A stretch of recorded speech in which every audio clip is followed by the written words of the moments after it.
entrada vai te dar uma saída. Qual que é a diferença de um algoritmo tradicional para um algoritmo de inteligência artificial? Alguém gostaria de chutar? Tipo, qual que seria essa diferença?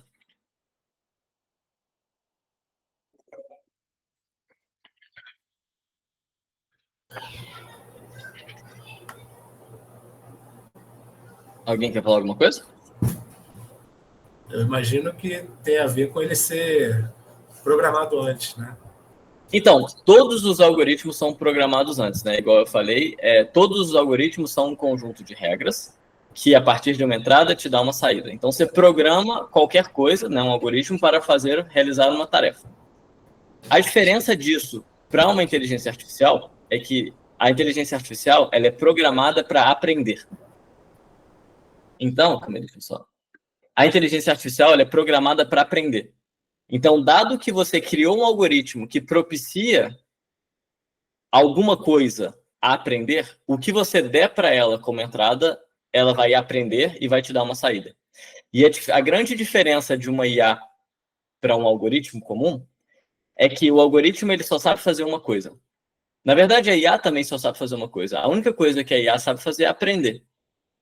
Então, se você ensinar para a IA ela a diferenciar entre imagens de cachorro e gato, ela vai aprender a diferenciar entre cachorro e gato.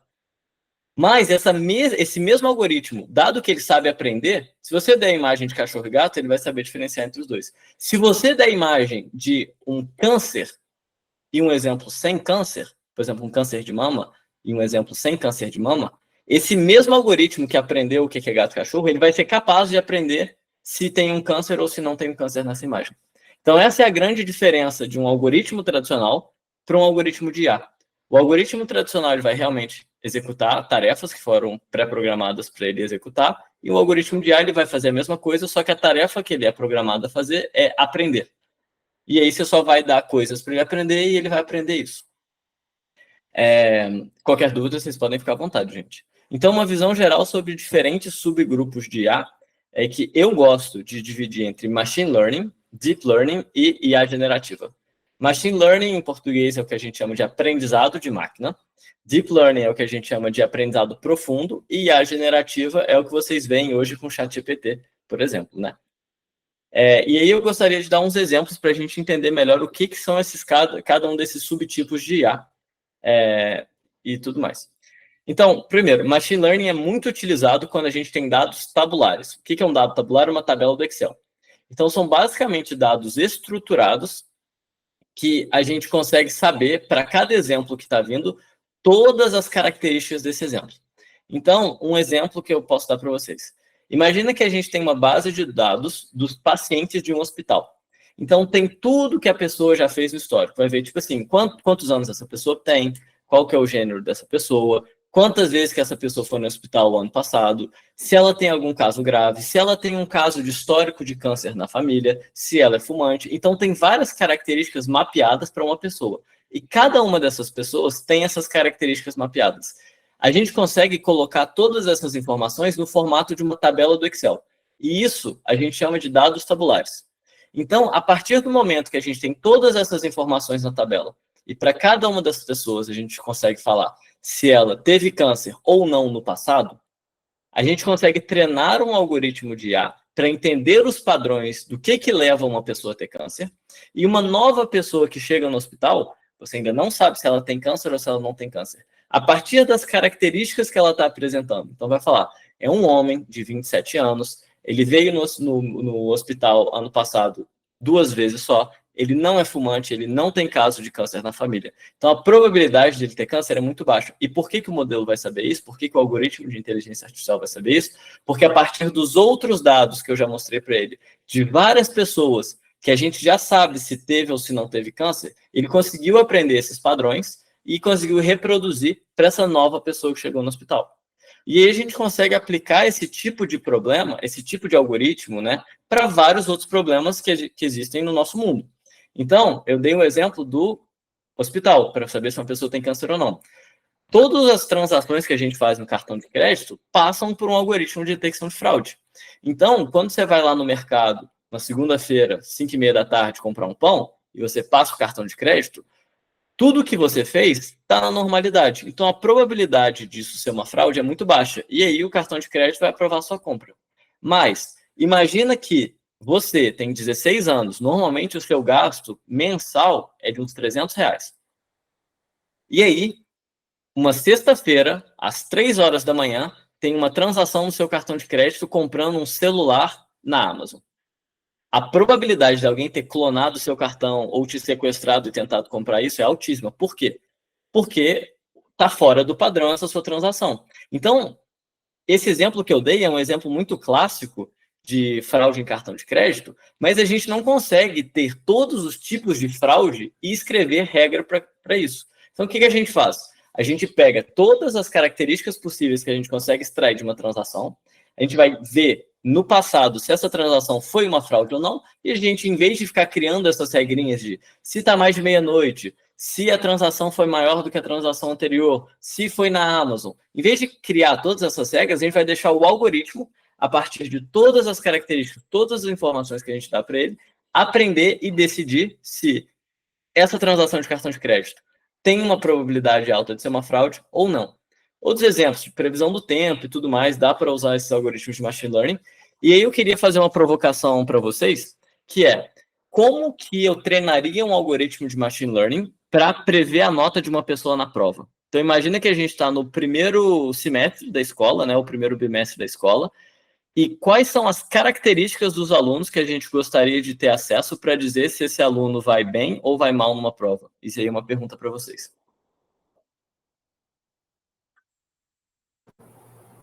Então, pode botar tempo de estudo, né? Diário, algo do tipo. Uhum. Ó, você pode botar o tempo de estudo diário, você pode botar a quantidade de vezes que a pessoa faltou à aula, você consegue colocar, talvez, qual carteira da sala a pessoa estava sentado, porque tem aquela máxima que a turma do fundão normalmente tira notas menores na prova, né? Pode botar algum perfil da pessoa, como ele é, né? Então, aí já entra num ponto. Quanto mais informação difícil de ser extraída, por exemplo, o que seria um perfil da pessoa? Não, eu digo assim, podia colocar alguma coisa. A pessoa é tímido, agitado, conversado, alguma coisa desse tipo?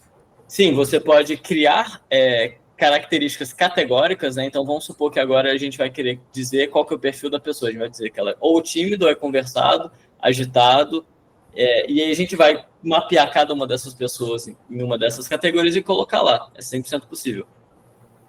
A gente pode falar, por exemplo, se essa pessoa foi ou não foi na monitoria, se essa pessoa ela pergunta ou não pergunta durante as aulas. A gente consegue criar várias dessas características e aí a gente consegue prever, baseado nas notas passadas dessas pessoas ou de outras pessoas que já passaram nessa matéria, se a pessoa vai bem ou vai mal. Então isso é bem possível. E aí como que a gente usaria um algoritmo desse?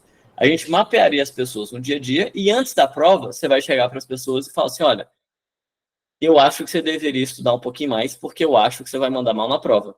E a pessoa vai falar assim, uai, como você acha que eu vou mandar mal na prova? E ela vai te mostrar, olha, tem um algoritmo de IA aqui que baseado nessa e nessa característica sua está mostrando que você tem uma chance grande de mal na prova. Então, uma utilização desse algoritmo seria, tipo, evitar que as pessoas vão mal na prova, porque o objetivo da escola não é que ninguém vá mal em nenhuma prova, é que todo mundo aprenda, né? E se você consegue detectar quem são as pessoas que estão com dificuldade de aprender por N características que a IA está conseguindo enxergar, isso seria bem interessante, né? E aí eu acho que só que é interessante falar sobre machine learning, que é, para cada novo problema ou nova entrada de dado, a gente tem que retreinar um modelo do zero. Isso aí pode ser um pouco abstrato agora no início, porque acho que metade das palavras que estão escritas aí vocês não entenderam, não? Então, o que é retreinar um modelo? O que é um problema ou entrada de dado novo? Mas eu vou tentar discutir um pouco mais sobre esse ponto durante a palestra, né? Aí agora a gente entra no segundo algoritmo, que é o algoritmo de Deep Learning, né? Que é o que eu falei que é aprendizado profundo. Então, se eu falei que para a parte de Machine Learning, os dados tabulares, eles são muito relevantes, quando a gente entra em Deep Learning, para dados tabulares, ou seja, para tabelas do Excel, eles não funcionam muito bem. Mas, e esses dados tabulares são o que a gente chama de dados estruturados. Só que quando a gente fala de dados não estruturados, por exemplo, vídeo, imagem, texto, áudio, esses algoritmos de Deep Learning eles funcionam muito melhor. Por quê? Como eu falei para vocês, os dados tabulares, os dados estruturados, eles têm características bem definidas. Então, eu estou falando para você, nesse problema da escola, por exemplo, quantas aulas você faltou, se você é tímido ou não, se você está indo na monitoria ou não. Todas as características, elas são muito bem mapeadas. Quando eu te dou um texto, você não consegue extrair características de um texto tão fácil assim. Porque o que você vai falar? Um texto que ele tem 10 palavras, ele tem 10 verbos, das 10 palavras são 3 verbos, 4 adjetivos e 3 substantivos. Isso não me diz absolutamente nada sobre o texto. Então, eu não consigo facilmente extrair características e montar, por exemplo, uma tabela de Excel que dá as características desse texto. É literalmente impossível. Então, a gente tem outros tipos de algoritmos que o objetivo deles é processar esse dado não estruturado e estruturar ele. Então, um outro exemplo. Imagina que eu estou te dando uma foto de um cachorro. Como que você consegue, ou de um gato, como que você consegue me dizer se essa imagem é um cachorro ou um gato? Você pode tentar criar N características manualmente, mas essas características elas vão sempre ser poucas. Porque tem uma quantidade gigantesca de cachorros e gatos e é muito difícil você conseguir extrair essas características manualmente. Uma pessoa vai falar, tipo assim, a circunferência da cabeça do cachorro é maior que a do gato. Mas aí você vai, sei lá, para um pincher que a circunferência da cabeça dele é diferente. E aí você tem, sei lá, um Rottweiler que é completamente diferente. Então, assim, você não consegue dar características precisas para falar se é um cachorro ou um gato. E é aí que entram os modelos de Deep Learning. A ideia desses modelos o modelo, a inteligência artificial, ela tem uma arquitetura, ou seja, ela tem um algoritmo diferente, que o objetivo dele vai ser extrair as características para a gente automaticamente, e a partir do momento que essas características são extraídas, aí a gente vai poder dizer se é um cachorro ou um gato. Então, eu não sei se está tão claro, porque é difícil de explicar isso só falando e em uma palestra de 1 hora, mas a ideia, a diferença entre Machine Learning e Deep Learning é que um processa dado estruturado, o outro processa dado não estruturado. E aqui, mais uma vez, entrando, para cada novo problema ou entrada de dado, a gente tem que retreinar o modelo do ponto que paramos. Então, qual que é a diferença da primeira coisa que eu falei para a segunda? Aqui eu falei, para cada novo problema ou entrada de dado, a gente tem que retreinar o modelo do zero. Então, tudo que eu fiz, eu perco e eu recomeço. Enquanto aqui, tudo que eu fiz, eu guardo e eu continuo. Por quê? Eu falei para vocês que o objetivo aqui é extrair características. De, por exemplo, um gato ou um cachorro. Quando a gente está extraindo característica, imagina um gato ou um cachorro, a gente quer saber a textura do animal. E aí, quando a gente aprende a extrair, por exemplo, a textura do animal, e isso vira uma característica interna do modelo, e só lembrando, não fui eu que mandei o modelo extrair a textura do animal. O modelo de IA decidiu que a textura é uma característica relevante para classificar entre gatos e cachorros, e aí ele extraiu a textura como uma característica. Outra coisa que ele extraiu é o tamanho. Outra coisa que ele extraiu é a forma. Será que isso é uma forma retangular? É uma forma triangular? É uma forma redonda? E aí ele decidiu extrair todas essas características. Agora imagina que eu não quero mais só diferenciar entre gatos e cachorros. Eu quero diferenciar entre gatos, cachorros e humanos. Essa textura que eu aprendi para diferenciar entre gato e cachorro, ela é relevante também para eu diferenciar entre cachorro, gato e humano, certo? Porque o humano tem uma textura diferente dos dois. As formas é a mesma coisa, o tamanho é a mesma coisa.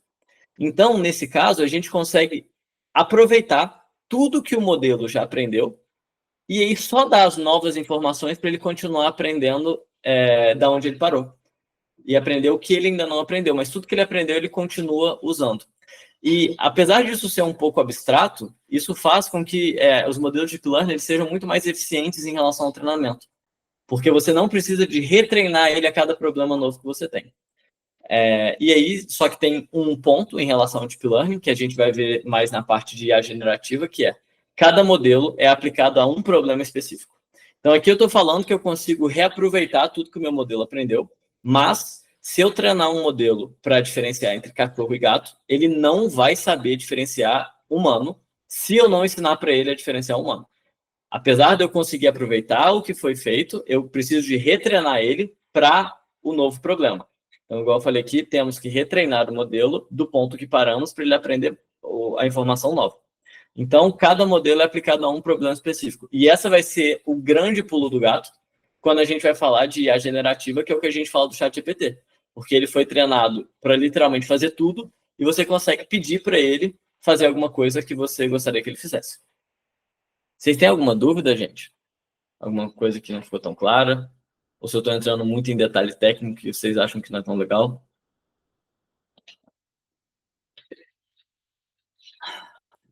Então, vou continuar aqui. Então, agora que eu expliquei abstratamente e tecnicamente o que está acontecendo, eu acho que é legal eu mostrar exemplos de como que isso funciona na prática. Então, quando eu estou falando de imagem, quais são os problemas que a gente consegue resolver usando IA para imagens? A gente tem problema de classificação, igual eu falei, você tem um gato e um cachorro. Mas talvez simplesmente dizer que você é um gato ou um cachorro não é suficiente. Às vezes eu preciso detectar onde que está o gato e onde que está o cachorro nessa imagem. Mas às vezes isso não seja suficiente, às vezes eu preciso segmentar. Então, além de simplesmente detectar qual que é a posição do gato e do cachorro, eu quero saber exatamente quais pixels da imagem correspondem ao gato e qual correspondem ao cachorro. Então, por exemplo, num problema de classificação, o que eu faria? Imagina, na minha empresa, por exemplo, eu recebo vários documentos. E eu quero saber se esse documento é uma carta de identidade, se ele é uma fatura, se ele é um recibo, se ele é um formulário médico. Então, eu tenho vários tipos de documentos que eu gostaria de saber qual que é a classe deles. E aí eu uso um algoritmo de classificação de imagem para saber se esse documento é uma identidade, uma fatura, um recibo e tudo mais. Agora, eu também tenho um problema de detecção. Eu gostaria de detectar no formulário médico aonde que está a assinatura do médico. Porque se não tiver assinatura, eu não consigo processar esse documento. Eu preciso que a assinatura esteja lá. Então, eu preciso detectar aonde que está a assinatura do médico. E aí, depois eu preciso de, por exemplo, agora vamos mudar de problema, né? Vamos falar que eu estou no domínio médico. Eu estou fazendo um raio-x. E eu gostaria de detectar se tem um nódulo no joelho da pessoa. Se eu simplesmente detectar onde está o nódulo, vai vir muita parte dessa imagem que não é exatamente o nódulo. E isso daí pode atrapalhar a pessoa, o médico que está olhando. Então, seria muito melhor para mim eu segmentar, ou seja, eu desenhar exatamente aonde que está o nódulo, para o médico conseguir ver. Realmente tem um nódulo aqui, eu consigo ver claramente onde ele está e a diferença entre ele e o resto. Então, nesse caso, a gente tem a IA auxiliando o médico a detectar, por exemplo, um câncer de mama. E aqui é um exemplo muito clássico disso, de detecção de câncer, né? Então, aqui você vê uma mama e você vê a bolinha, que é o câncer que a IA conseguiu detectar. Então, isso é um problema de detecção. Eu desenhei aonde está. Mas talvez se o médico gostaria de comparar esse nódulo com outros nódulos, ou, por exemplo, medir o tamanho desse nódulo, qual que é o raio, qual que é a circunferência desse nódulo, ele vai precisar de segmentar exatamente qual que é a posição do nódulo, para depois, você pode ter tanto o médico quanto um algoritmo vai fazer isso, que vai medir tanto o raio quanto a circunferência e tudo mais, e pode até comparar esse nódulo com outros nódulos, né? Então, você precisa exatamente do nódulo sem nenhuma parte externa, né? Então, são vários exemplos aí de como que a gente consegue usar IA na vida real. E como que está sendo usado, né? A gente também tem um subproblema de imagem, que é geração de imagem, né? Antigamente era mais legal de fazer essa palestra, porque as pessoas achavam que essas pessoas eram reais, só que agora com o Midjourney e todos esses outros modelos que já caíram mais ao uso do povo, vocês podem imaginar que essas pessoas, elas não são reais, elas são geradas por inteligência artificial. Então aqui eu estou simplesmente gerando rostos de pessoas que não existem. Aqui eu estou, por exemplo, pegando uma imagem e transferindo o estilo de um pintor para essa imagem. Então aqui a gente tem 4 pintores, né? Tem Monet, Van Gogh, Cézanne e Ukiyo. E aí esse aí foi até um projetinho que eu fiz. Você pega o estilo do pintor e você passa para a sua imagem, né? Então você consegue ter a sua imagem, a sua foto que você tirou, pintada por um pintor clássico, né? No caso, um desses 4. Você consegue ter o mix entre duas pessoas, né? Então, todas essas pessoas, as pessoas das pontas são pessoas reais, e a pessoa do meio é como seria a junção entre essas duas pessoas, né? E eu gosto bastante desse exemplo, porque se você pegar a pessoa do meio, ela lembra um pouco a pessoa da esquerda e a pessoa da direita, mas ao mesmo tempo ela não tem nada a ver. E ela com certeza poderia ser uma pessoa que existe, apesar dela não existir. Então, assim, eu acho que é uma aplicação bem legal, também um projetinho que eu fiz um tempo atrás. É que mais um exemplo disso, né? Você tem um outro subproblema, nesse caso é um pouco mais em vídeo, né? Que é você segmentar pontos de uma pessoa.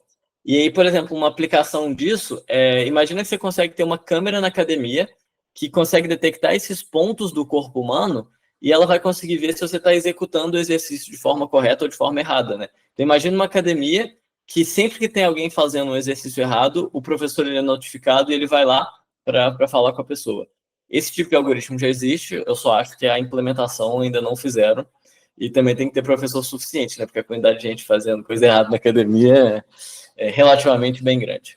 Às vezes o professor até vê e não quer ir.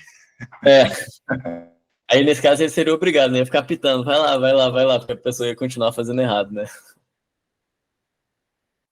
Aí agora eu quero passar para vocês uns subproblemas em texto. E aí, gente, eu já vou dar um disclaimer, né? Que muitas coisas que eu falar aqui para texto, vocês vão falar. Muitas coisas que eu falar aqui para texto, vocês vão falar, mas o ChatGPT faz isso, E ele realmente faz. E aí, o que eu queria falar para vocês é que aqui eu estou falando de problemas específicos. Então, como eu falei no início, quando a gente está falando de Deep Learning, a gente treina um modelo para fazer apenas uma tarefa. Enquanto a IA generativa, que eu vou falar depois, que é o algoritmo tipo ChatGPT, essa IA treinada, ela consegue realizar qualquer outra tarefa que você passar para ela a partir de um prompt, né? Que é a partir de um contexto que você dá para ela. Então, assim, o que eu estou falando aqui é um algoritmo específico, mas que o ChatGPT também consegue fazer. Não necessariamente tão bem ou melhor, mas são coisas diferentes. Aqui é um problema específico. E aqui é um problema que eu particularmente trabalho bastante, que é o problema de reconhecimentos de entidade em um texto. Então, aqui eu tenho um texto falando sobre alguma coisa, e eu tenho um algoritmo que ele vai extrair todas as entidades desse texto. Então, eu tenho aqui chinês, que é um povo, né? Eu tenho 3, que é um número. Eu tenho Alibaba, que é uma empresa. Aí, se você vai descendo aqui para baixo, você tem América do Norte, que é uma localização. Você tem mais do que 50%, é um percentual. E isso daí é extremamente útil em 2 pontos. Imagina que você tem está trabalhando numa empresa jurídica, e aí você tem, sei lá, 50 mil processos lá engavetados digitalmente. Com 50 mil processos engavetados digitalmente, você não consegue fazer nada, porque você não sabe onde procurar cada um dos processos. Mas imagina que você conseguiu extrair as entidades de todos esses processos. Então, você vai conseguir procurar na sua base de documentos todos os processos que são ligados à Magazine Luiza. Todos os processos que são ligados a uma pessoa de mais de 60 anos. Todos os processos que aconteceram em 2019, mas que falam de coisas de menos de 2010. Ou todos os processos que falam de pensão alimentícia. Entendeu? Então, com essas entidades extraídas, você consegue muito melhor organizar a informação. Isso daí é um caso. E tem um outro caso que, por exemplo, eu falei que eu trabalho com documentos de seguradora. E aí eu falei que o que eu automatizo é o trabalho da pessoa ficar colocando a informação no sistema. Essa informação que a pessoa coloca no sistema é, por exemplo, o nome da pessoa, qual que é o diagnóstico que essa pessoa teve, qual que é o endereço dessa pessoa, qual que é o nome do médico, qual que é a data, quais foram os procedimentos feitos por essa pessoa. Todas essas informações são entidades. Então, eu consigo treinar um algoritmo igualzinho a esse para identificar o que é nome de pessoa, o que é data, o que é nome de médico, o que é diagnóstico, o que é procedimento. E aí eu rodo esse algoritmo para extrair as informações para mim e eu não preciso de um ser humano lendo o documento e colocando a informação no sistema, porque a IA já leu o documento, já extraiu o que é relevante para colocar no sistema e já colocou lá para mim. Então, é um jeito que a gente usa IA no dia a dia, né? E eu trabalho com IA literalmente no dia a dia, claro. Mas esses algoritmos, inicialmente, para eles serem criados, precisam de seres humanos anotando os dados. Muito boa questão, exatamente. Então, imagina que eu tenho um algoritmo de Deep Learning que ele não sabe fazer nada. Hoje ele não sabe fazer absolutamente nada, e aí eu vou ter o problema da minha empresa, né? Que eu posso dar o meu exemplo. O que eu vou ter que fazer? Eu vou ter que ter vários textos com todas essas informações e eu vou ficar manualmente colocando esse aqui é o nome da pessoa, esse aqui é a data, esse aqui é o diagnóstico. Aí passo para o próximo. Esse aqui é o nome da pessoa, esse aqui é a data, esse aqui é o diagnóstico. Passo para o próximo. E aí, depois de fazer essa anotação de dados, que é realmente colocar essas informações aqui que vocês estão vendo coloridas para o algoritmo, ele vai conseguir aprender esses padrões. Então, essa é a parte de treinamento do algoritmo. E depois que ele aprende esses padrões, quando eu der um novo documento para ele, aí ele vai extrair para mim. Mas sim, você tem que treinar o algoritmo para fazer isso e você tem que manualmente fazer a anotação desses dados, ou seja, colocar esses marcadores aqui para ele conseguir aprender. Ótima pergunta. Perfeito. Só uma curiosidade, não sei se vai ter uma resposta precisa, mas qual a quantidade de dados anotados que seria necessária para realmente o algoritmo ser eficiente? Só uma aproximação. Ótima pergunta, e obviamente a resposta depende da complexidade do problema. Eu posso te falar do meu dia a dia. Eu tenho a ordem, eu vou pegar um documento de identidade, que é um documento relativamente bem fácil, com 200 a 300 exemplos de documentos de identidade. Se eles forem todos iguais, com 50 você já consegue. Se você tiver, por exemplo, imagina que cada estado brasileiro tem um documento de identidade mais ou menos diferente. Aí você precisaria de, por exemplo, uns 200, 300 exemplos para a IA conseguir aprender. Agora, imagina que a gente tem um outro problema, que é extrair diagnóstico de prescrição médica. Os documentos são completamente diferentes, a qualidade dos dados é muito pior, então, nesse caso, aí você precisaria 400, 500 exemplos para conseguir fazer o algoritmo funcionar bem. E o que é funcionar bem? É funcionar com uns 80% a 90% de precisão. Então, essa é a margem de quantidade de dados que você precisa anotado para conseguir entre 80% e 90% de precisão. É uma ordem de grandeza muito menor do que os números que a gente vê aí, por exemplo, nos LLM. Sim, não, nem se compara, né? Tipo assim, quando a gente fala de LLM, mas assim, entrando um pouco mais tecnicamente, esses algoritmos, mesmo para fazer essa extração de identidade, eles foram pré-treinados com uma quantidade absurda de dados, né? Então, dado que eles já entendem o que é uma linguagem, eles já viram várias dessas entidades, eu só preciso de fazer o ajuste fino, né, que é o retreinamento final, para ele aprender a extrair entidade. Então, assim, você não precisa de fazer a primeira parte do treinamento, alguém já fez para você, e essa segunda parte do treinamento não precisa de tanto dado.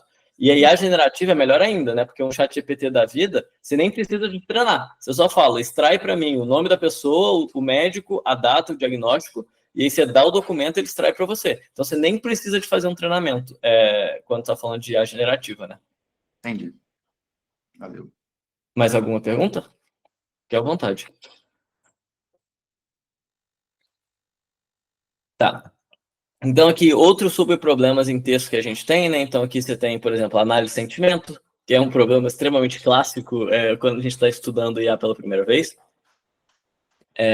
Você tem sumarização de texto. Gente, sim, antigamente tinham-se algoritmos específicos para pegar um texto e resumir o texto. E era péssimo. Ele não funcionava praticamente nada, era muito ruim. E eu sei que todo mundo usa o ChatGPT para pegar uma matéria e resumir, porque eu também faço isso. Eu pego um paper, falo assim, ChatGPT, resumo os pontos principais desse paper, e aí depois eu vou lá no paper, às vezes, e tento olhar melhor, eu fico conversando com ele sobre esse artigo que eu estou tentando ler. Tem o problema de tradução, que é um problema clássico, que eu imagino que todo mundo já tem usado o Google Tradutor. E aí eu sempre gosto de finalizar com esse grande problema, que é o chatbot, que esperava-se que a gente teria os primeiros chatbots, talvez, sei lá, em 2028, 2027, 2030, e aí o ChatGPT veio no final de 2022 e ele basicamente resolveu o problema de chatbot e tudo mais, né? E aí eu gosto de deixar esse slide para lembrar o quanto que a gente avançou e o quão rápido foi esse avanço que a gente teve na IA. E só para puxar a sardinha um pouco para o meu lado, a gente não tem só aplicações de texto ou imagem, a gente pode ter aplicações que usam a imagem e o texto ao mesmo tempo. Então, quando eu falo que eu extraio qual que é o nome do paciente de um documento, eu não uso só o texto, eu uso também a imagem. Imagina se eu simplesmente pegasse todo esse texto e jogasse para você.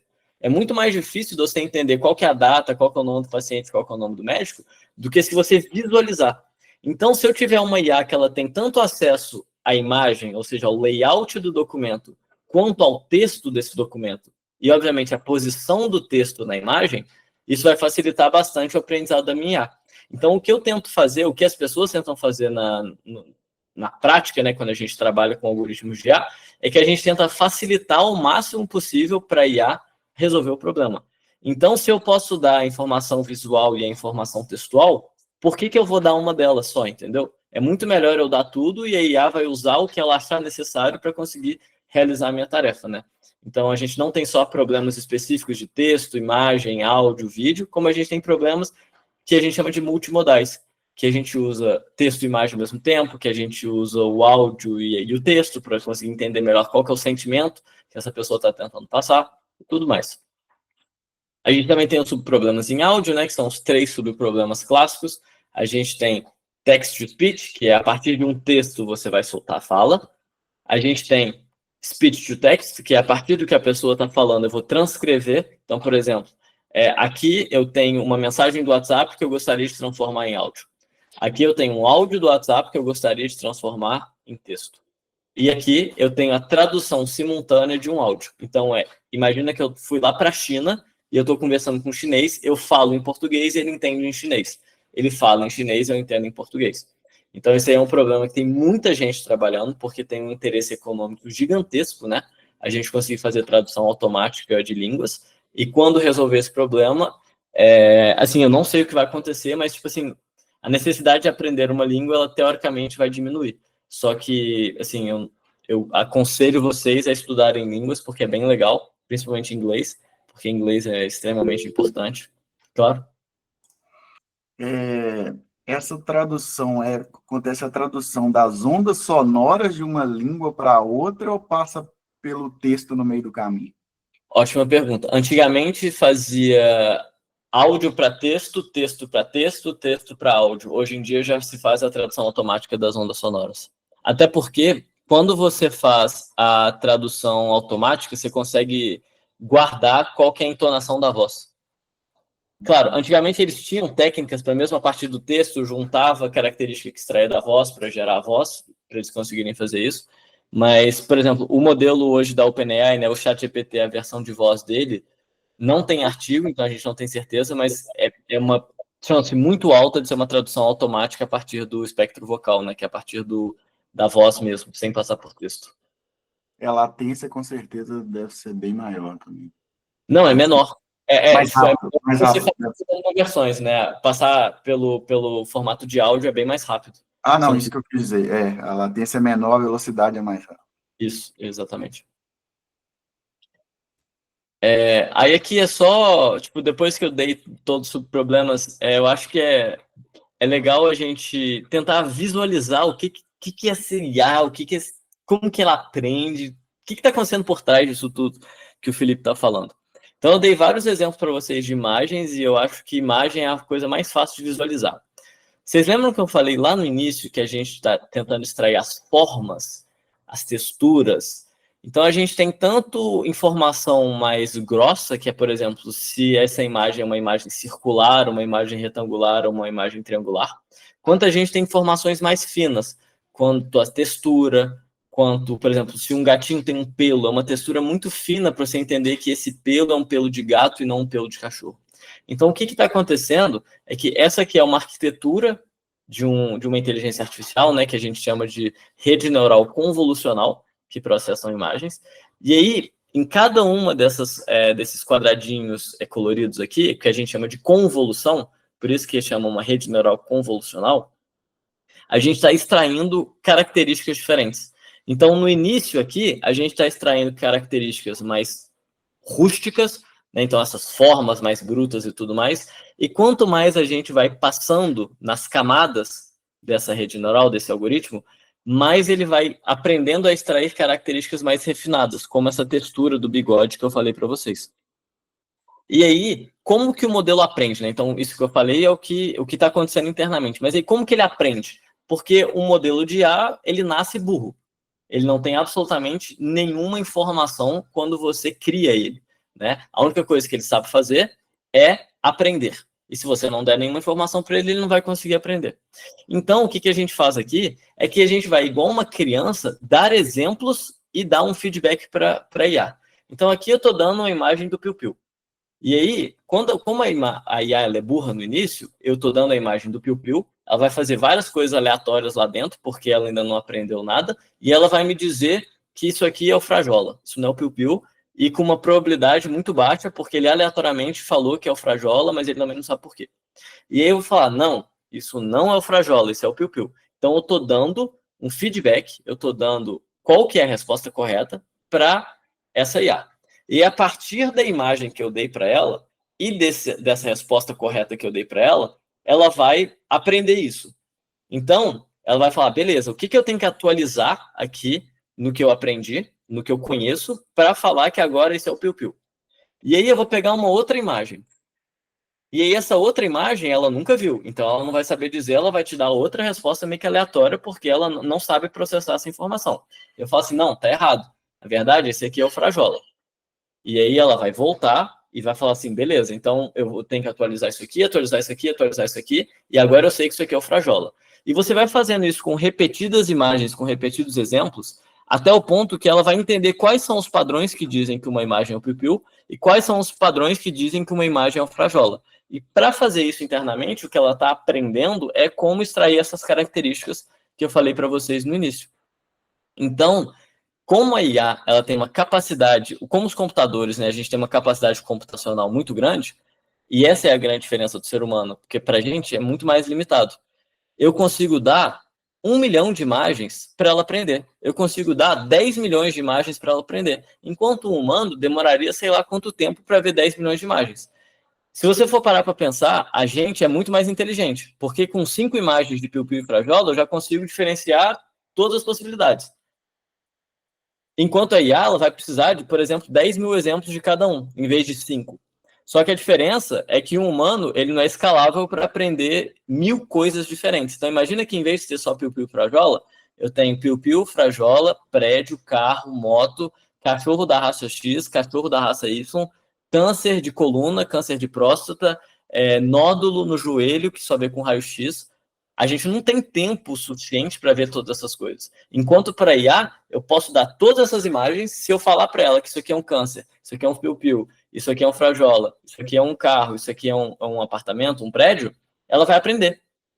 E essa é a grande diferença que a gente consegue usar a IA para escalar o trabalho humano quando a gente tem uma tarefa manual, que é para que eu vou passar tempo aqui vendo um tantão de coisas se a IA consegue automatizar para mim e eu consigo simplesmente verificar o que a IA está fazendo.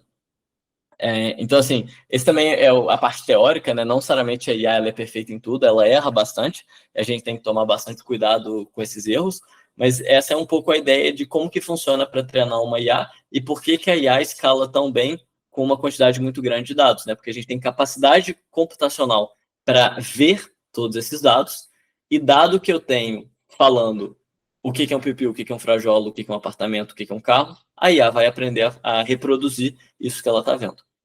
Vocês têm alguma dúvida em relação a essa parte? Ficou claro como que funciona uma IA?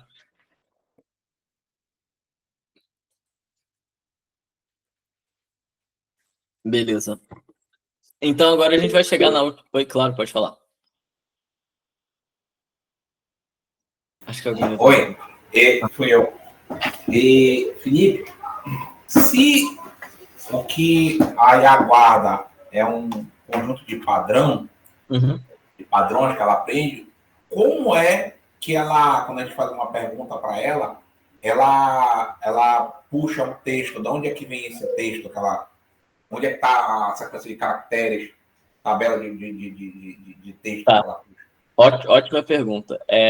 Por enquanto eu estou falando mais da IA não generativa, né? Eu poderia dizer uma IA classificatória, que baseado no que você ensina para ela, ela reproduz, mas ela não está gerando coisas. E agora a gente pode passar para a parte de IA generativa, que é realmente isso que você está falando. Então, só para responder a sua pergunta antes de entrar aqui, a IA ela não busca a sequência de caracteres, ela aprende a linguagem e a forma que os humanos usam a linguagem e ela reproduz isso. Então, logo depois desse slide eu vou explicar como que o ChatGPT foi treinado E aí vocês vão conseguir entender melhor o que está acontecendo por trás desse algoritmo revolucionário que basicamente todo mundo usa hoje. Só que eu acho que é interessante a gente entender um pouquinho antes o que é IA generativa e alguns conceitos importantes para vocês saberem. E eu já respondo a pergunta. Então, como eu falei, os modelos de Deep Learning, eles são treinados para uma tarefa específica. Eu consigo partir do meu treinamento para aprender uma coisa nova, mas eu não consigo realizar múltiplas tarefas ao mesmo tempo. Quando a gente está falando de IA generativa, a arquitetura, então, quando a gente está falando, né, isso aqui é uma arquitetura, que é como que o algoritmo está desenhado para conseguir realizar uma tarefa. Então, a arquitetura é mais ou menos a mesma. O que muda é o jeito que a gente usa essa arquitetura e a quantidade de dados que a gente viu, que a gente mostrou para o algoritmo para ele poder ser treinado. Então, a IA generativa também são modelos de Deep Learning, ou seja, contém a mesma arquitetura por trás, mas eles conseguem ser usados para qualquer coisa a partir de uma instrução. E aí a gente consegue dividir a IA generativa em dois grandes tópicos, né? Que é a geração de texto, pode ser também áudio, né? Com o ChatGPT novo, a partir de texto, imagem, vídeo ou áudio. Então, a instrução que você está dando pode ser tanto uma instrução de texto, como uma instrução usando uma imagem, como uma instrução usando um vídeo. É isso para o Gemini, né? Que é a IA da Google, quanto usando um áudio. Então, você consegue mandar um áudio para ele, ele vai te responder. E você também tem geração de imagem a partir de texto e imagem, né? Então, você consegue falar, gera para mim uma imagem desse jeito, ou você consegue falar para mim, gera uma imagem para mim parecida com essa, e você dá uma imagem de exemplo. Consegue fazer os dois. Então, o que a gente está fazendo aqui é que a gente está instruindo os modelos a gerar algo a partir do que a gente deu para ele. E aí, como exemplo, né, de geração de texto ou áudio, a gente tem o ChatGPT, tem o Claude, tem o Gemini, e agora tem o DeepSeek, né, que surgiu essa semana, que é de um laboratório chinês. E a gente também tem geração de imagem, né? A gente tem a DALL-E, tem o Midjourney, tem o Flux, tem o Stable Diffusion. São diferentes algoritmos que a gente tem disponível aí para usar. E aí, como que funciona o ChatGPT, né? Eu já vou explicar como que ele foi treinado e como que ele funciona, mas eu acho que é importante a gente entender uns conceitos que vocês vão escutar ao longo da vida quando a gente se fala de ChatGPT. O primeiro, e aí sempre vai ser palavras em inglês, mas que representam coisas extremamente simples, né? Então, a primeira delas é prompt. O que é um prompt? É basicamente a instrução que você está dando para o modelo. Então, todo mundo fala, não, tem que melhorar seu prompt, tem que fazer um prompt legal. Prompt é basicamente o texto que você dá para o ChatGPT. É a instrução que você dá para ele. Tem uma coisa que eu acho que é extremamente relevante para a gente entender o que é o ChatGPT e como que ele funciona, que são tokens. Quando a gente fala com o computador, quando a gente interage com o computador, a gente sempre escreve em texto, mas o computador ele não consegue processar texto. O computador ele só consegue processar números. Então a gente tem que criar uma forma de transformar o texto em números. Então imagina que você tem uma palavra, né? Um texto ele é constituído de múltiplas palavras. Você consegue criar para mim um vocabulário, ou seja, um dicionário de todas as palavras existentes no mundo para todas as línguas? Isso é literalmente impossível. Tanto porque você pode ter um erro de ortografia e escrever, sei lá, uma palavra que é com C cedilha, você bota com 2 S. E aí, se você pegar uma palavra com C cedilhas e colocar 2 S, o modelo não vai entender, só que na verdade ele entende. Você pegar uma palavra com acento e colocar sem acento, ele não vai entender, só que na verdade ele entende. Em vez de colocar você coloca VC e ele entende, por quê? Porque a gente não usa palavras para processar o ChatGPT, a gente usa tokens. O que é um token? É basicamente uma subrepresentação de palavra. Então, é basicamente um algoritmozinho que transforma a palavra em subpalavra. Então, imagina que palavras que são usadas muitas vezes, elas são representadas com apenas um token. Então, se você tem lá oi, oi é uma palavra extremamente usada na língua portuguesa.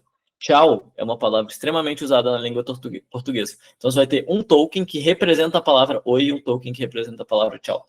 Mas, ao mesmo tempo, você tem a palavra paralelepípedo, que quase nunca aparece na língua portuguesa.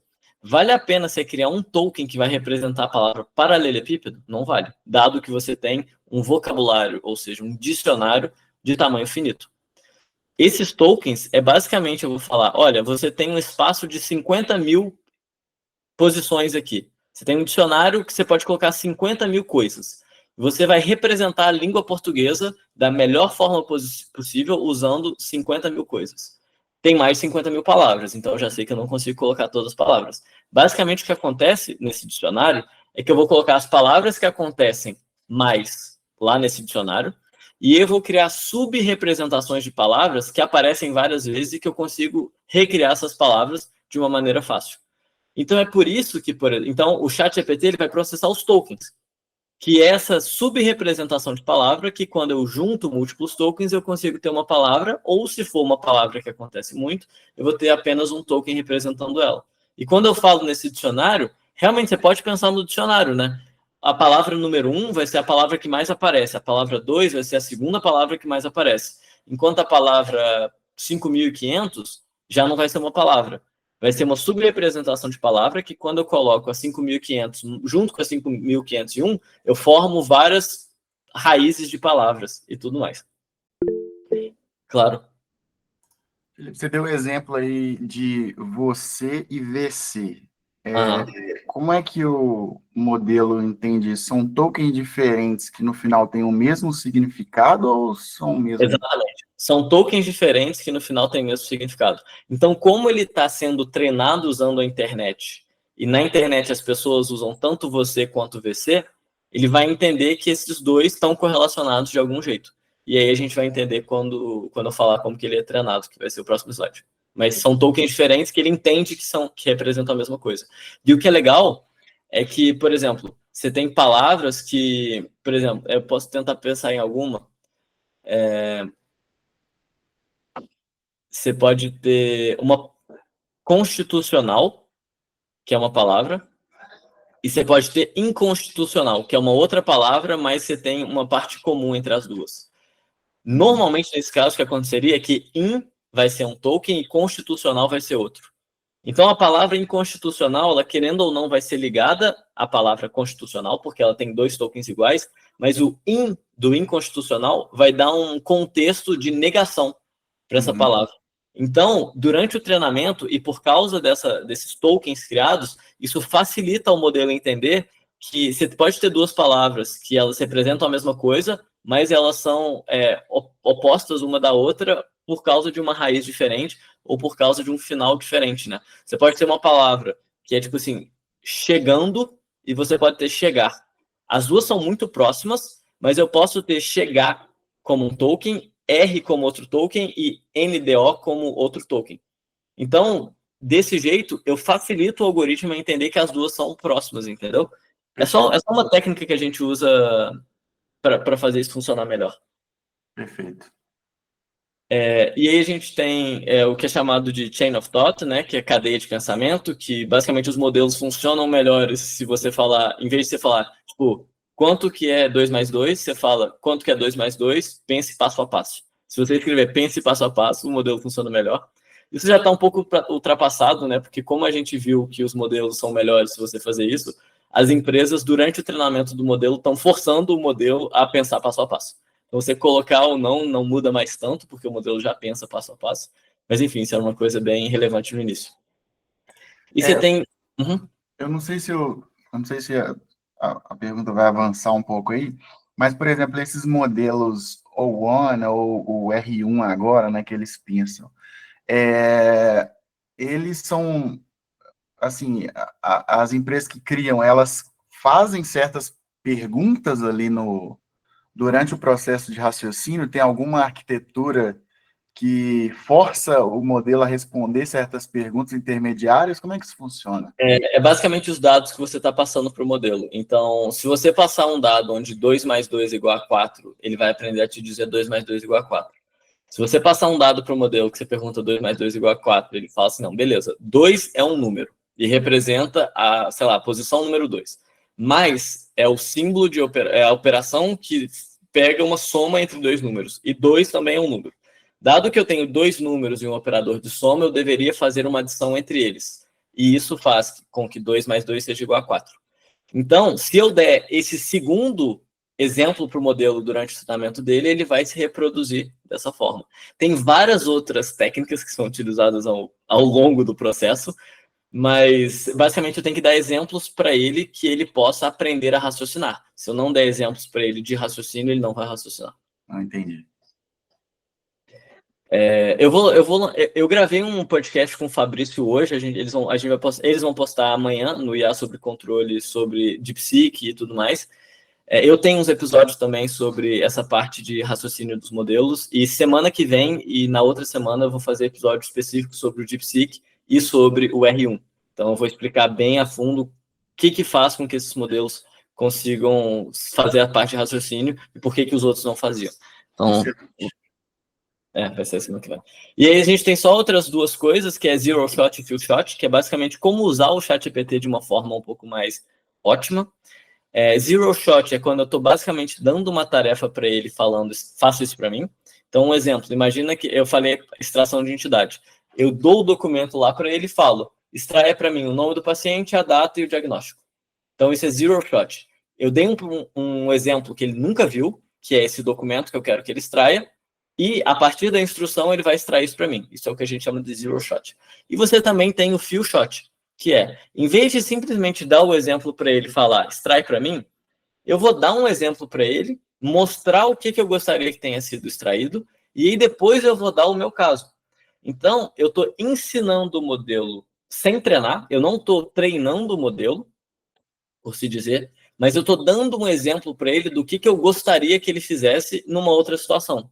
E ele vai entender qual que foi o meu raciocínio, ou tipo assim, a partir da informação que eu dei para ele, ele vai entender o que ele tem que fazer, e aí quando eu dou uma nova informação para ele, que eu ainda não sei qual é a resposta, ele vai seguir o padrão que eu dei para ele e extrair isso para mim. Isso é Few Shot. Então a gente tem tanto Zero Shot, que é toma e me dá, quanto a gente tem Few Shot, que é toma esse exemplo aqui, nesse exemplo eu fiz isso, agora toma esse outro caso aqui, me dá baseado nesse outro que eu te dei. Que é como se você estivesse treinando o modelo, fazendo o modelo aprender, mas sem alterar a arquitetura, porque você não está realmente treinando. E aí agora eu acho que esse slide é um dos mais legais de todos, que é tipo, como que o ChatGPT foi treinado.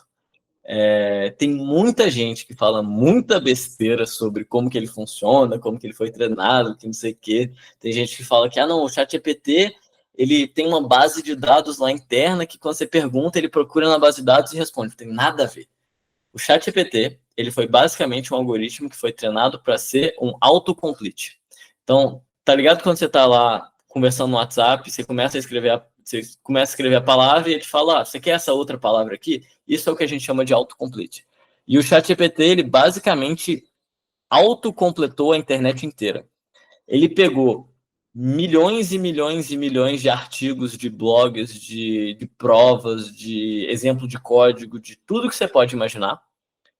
E aí ele ficou autocompletando essa informação.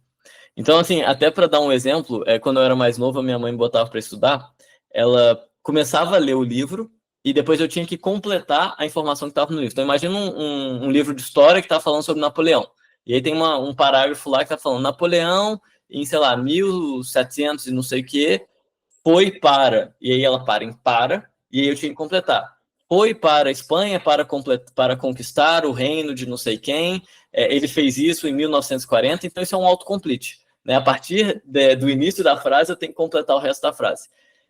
Isso daí é como que o ChatGPT foi inicialmente pré-treinado. Né? Tecnicamente, na literatura, a gente chama esse problema de Next Token Prediction. Então, prever o próximo token, ou seja, a partir dos tokens que eu dou para você como contexto, você vai continuar prevendo esse token. E a gente faz isso de maneira automática, pegando toda a internet. E aí, por que eu estou falando token para vocês? Porque agora vocês entendem que token é uma subrepresentação de palavra. E isso daí já é um grande avanço para saber mais sobre a IA. Então, a gente tem essa parte de pré-treinamento, que o algoritmo ele realmente leu, ele viu basicamente a internet inteira, só para... Aham. Alguma pergunta? Tá. Então, só para vocês terem uma ordem de magnitude, quando eu falo leu a internet inteira, o ChatGPT ele viu 15 trilhões de tokens. Isso daí pode ser convertido para mais ou menos aí umas 11 trilhões de palavras.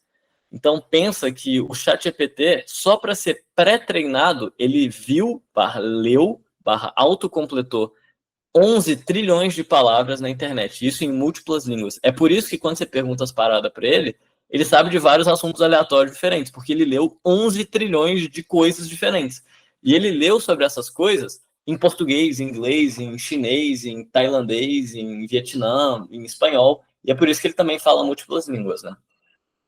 E esse é só o primeiro passo. Isso daí não é o diferencial do ChatGPT, esse não é o pulo do gato. Para ser sincero, um algoritmo que conseguia ler essa quantidade de texto, na quantidade de tokens, ele já existe desde 2020. É um algoritmo chamado GPT-3, da própria OpenAI. Qual que foi o grande diferencial do ChatGPT? É que além de ele ter todo esse conhecimento técnico, ele aprendeu a interagir com os humanos. E aí são esses outros dois passos que está colocado aqui, que é a parte de aprendizado supervisionado, que é, beleza, você leu a internet toda, agora eu estou te dando um exemplo de pergunta e um modelo de resposta. Para essa pergunta, eu gostaria que você respondesse isso. Para essa pergunta, eu gostaria que você respondesse isso. Para essa pergunta, eu gostaria que você respondesse isso. E com isso, o modelo ele já consegue entender melhor como que interage com o humano. Qual que é o problema? Se eu estou te dando uma pergunta e um modelo de resposta, isso quer dizer que todas as outras respostas estariam erradas. Só que quando a gente faz uma prova, né, imagina um professor que vai corrigir uma prova, principalmente se for uma prova discursiva, né, por exemplo, uma prova de história, você vai perguntar sobre como que foi a guerra napoleônica contra a Rússia. Todas as respostas vão ser diferentes. Os alunos não vão escrever exatamente as mesmas palavras nas mesmas ordens. E não necessariamente só uma está certa e as outras estão erradas. Quando eu digo que eu tenho essa pergunta e apenas essa resposta, quer dizer que todas as outras estão erradas, o que não é verdade. Tanto que, dependendo do que você perguntar para o ChatGPT, em 2 momentos diferentes, ele vai te responder coisas diferentes e as duas vão estar certas. Então, eles introduziram um terceiro tipo de treinamento nesse modelo, que é o alinhamento com o ser humano. E aí, nesse tipo de treinamento, em vez de dar uma pergunta e uma resposta, o que a gente faz? A gente dá uma pergunta e pede para o modelo gerar 5 respostas diferentes. Então, para uma pergunta, o modelo vai gerar 5 respostas diferentes. E aí eu vou ter um humano que vai me dizer, entre essas 5 respostas, qual que é a melhor, qual que é a segunda melhor, a terceira, a quarta e a quinta. E ele vai dar uma nota para cada uma delas entre 0 e 10.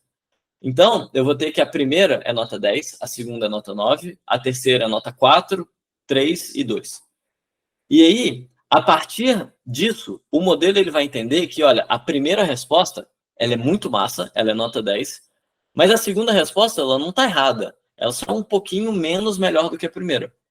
E aí, o que acontece é que a gente ainda tem um problema com isso, que é, nós vamos precisar de humanos que vão ficar infinitamente dizendo qual resposta é melhor do que a outra, para poder treinar o ChatGPT para alinhar com o pensamento humano.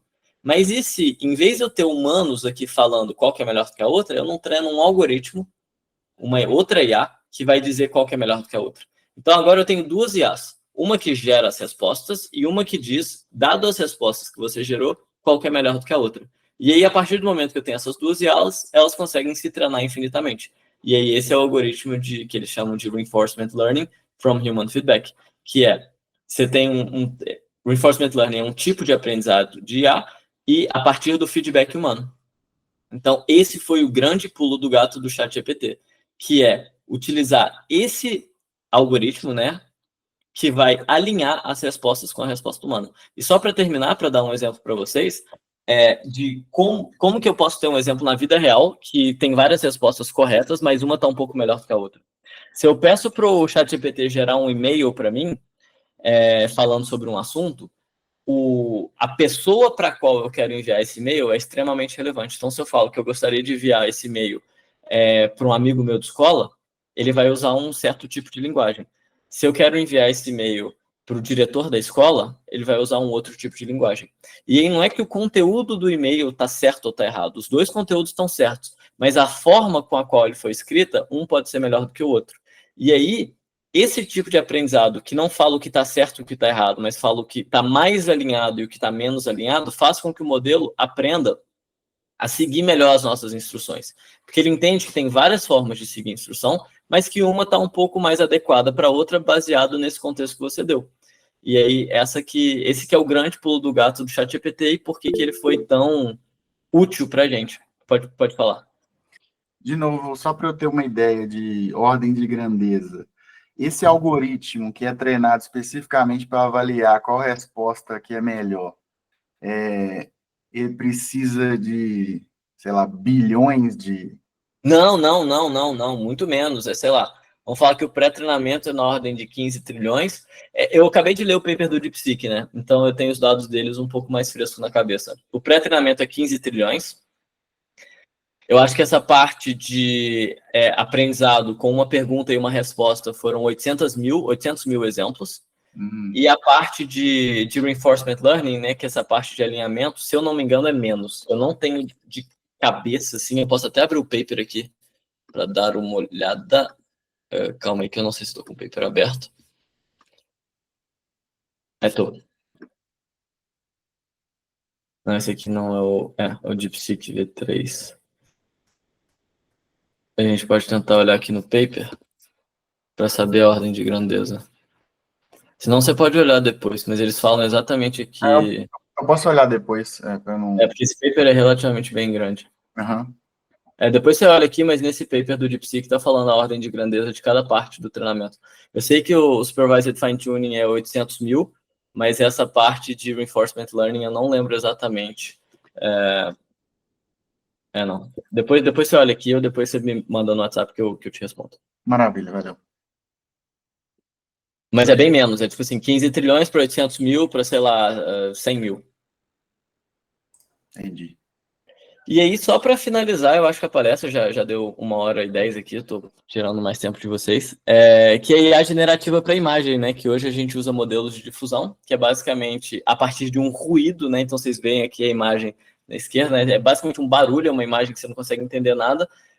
A partir desse ruído aleatório e da instrução que você dá, ele vai gerar uma nova imagem, que é essa imagem aqui da direita, né?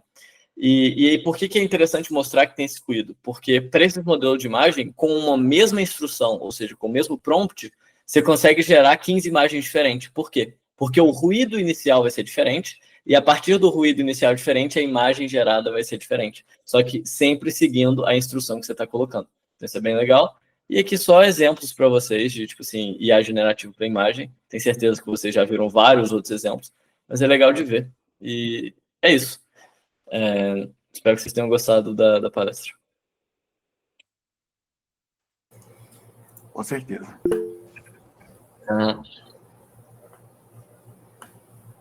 Acho que alguém tem alguma pergunta, Maurício.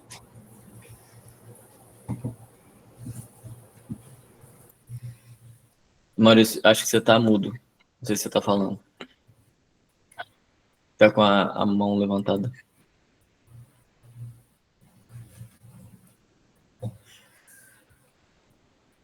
Então é isso. Apertei errado, desculpa. Sem problema, sem problema. Então é isso, gente. Espero que vocês tenham gostado. Qualquer dúvida, vocês ficam à vontade de perguntar. E também, poxa, se quiser saber mais, vocês podem me mandar mensagem no WhatsApp. O pessoal está tudo lá no grupo. Pode perguntar lá no grupo que eu sempre respondo. E o pessoal também entende bastante lá no grupo. Eles sempre respondem. E aí, vocês falaram para fazer o jabá. Caso vocês queiram aprender mais sobre IA e vocês tenham interesse sobre isso, vocês podem escutar meu podcast. E foi um prazer ter falado para vocês.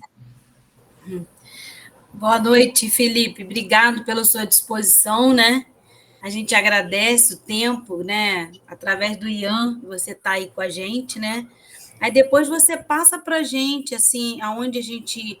Os endereços, os links para entrar no podcast, para falar com você. Passa para o Ian que a gente divulga aqui no nosso grupo.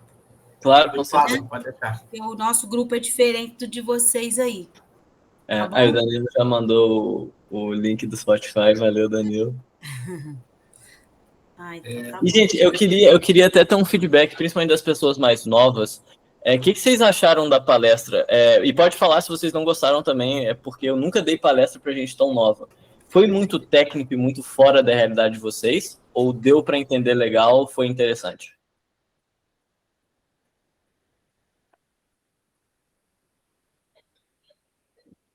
Se alguém puder responder, tipo a Alice que falou no início, ou o pessoal que falou, seria bem interessante para mim realmente como feedback. E se vocês não gostaram, não entenderam nada, tipo, por favor, me fala para eu melhorar para as próximas vezes. Eu achei bem bacana, cara. Apesar de eu ter entrado depois aí um pouquinho, depois que começou, uns 20 minutos atrasado, mas deu para acompanhar bastante o raciocínio aí. Inclusive, eu tinha feito um curso há pouco tempo, totalmente em inglês, da Universidade Vanderbilt, só de prompt ChatGPT mesmo. E assim, bem bacana e bem correlato com o tema que você abordou aí. Bem bacana. Parabéns aí pelas falas. E, gente, então, se vocês estiverem com vergonha de falar também, vocês podem mandar mensagem depois. Se tivesse qualquer coisa, um feedback, vocês fiquem à vontade, tá? Para melhorar para a próxima. Felipe, eu quero só aproveitar aqui, agradecer por você ter aceitado o convite. Imagino que você seja uma pessoa bem atarefada, bem ocupada, então disponibilizou seu tempo aí, com a tua experiência. Para passar foi bem didático, eu achei bem didático, como são os episódios lá do podcast. Então ficou bem legal. Até para quem já tinha alguma base em inteligência artificial, já tinha estudado alguma coisa, é sempre bom relembrar, né, os fundamentos ali, algumas ideias que às vezes a gente fica pelo caminho. Então, obrigado aí mais uma vez, tá?